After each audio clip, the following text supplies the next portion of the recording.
Thread culture.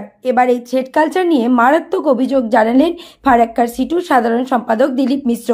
এই thread নামে grade কালচারের বিরুদ্ধে বৃহস্পতিবার সন্ধ্যায় নিউ ফারাক্কা স্টেশনের হকারদের নিয়ে জিআরপি এবং আরপিএফ এর বিরুদ্ধে মোট 7 দফা দাবি নিয়ে অভিযোগ জানালেন ডেপুটেশনের মাধ্যমে।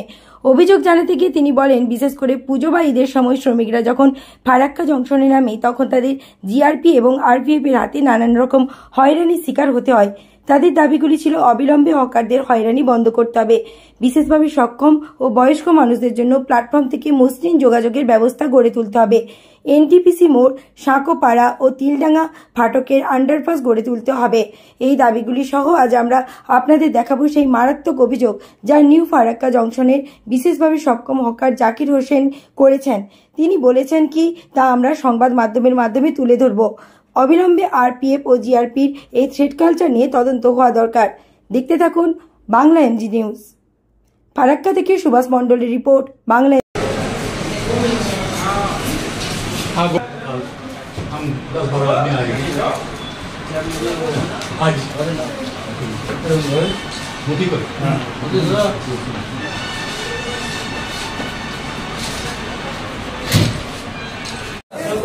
যারা সই করেছে বাকি থাক সই করেছে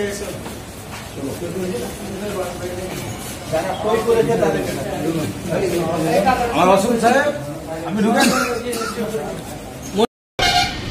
Immediate construction new escalator at New Farakka station for smooth movement of passengers, especially sick, patient, handicapped, elderly passenger. যারা হ্যান্ডিক্যাপ, বয়স্ক এবং রোগী 3 নম্বর প্ল্যাটফর্ম থেকে এদিকে আসতে করো বা অন্য ব্যবস্থা করো। আর রেল লাইন পার হলে টাকা দিতে হবে, এটা বন্ধ। To immediate construction a new underpass subway at NTPC Mode. NTPC Mode যে জ্যাম হচ্ছে ওখানে আমরা আরেকটা সাবওয়ে করতে বলছি।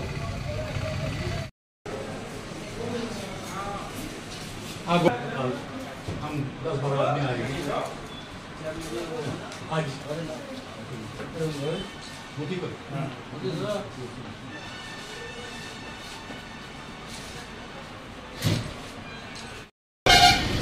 Immediate construction new escalator at New Farakka station for smooth movement of passengers, especially sick, patient, handicapped, elderly passenger. যারা handicap, বয়স্ক এবং রোগী 3 নম্বর প্ল্যাটফর্ম থেকে এদিকে আসতে করো বা অন্য ব্যবস্থা করো। আর রেল লাইন পার হলে টাকা দিতে হবে, এটা বন্ধ।